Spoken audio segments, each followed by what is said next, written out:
the bolts. There's 4 of them. Take this last bolt off of here and keep the washer.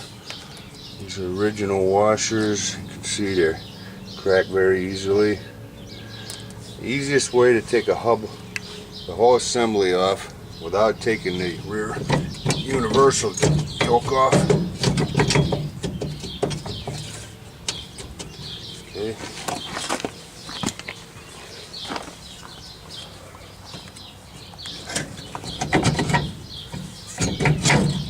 This, lift up, pull it right out, and there it is. See? Now the new one's all ready to go in. My point being is, they make this wide enough to where if you put the yoke in like that, see, and then it slips right in.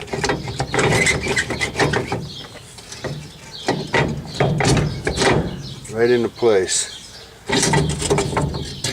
Right out.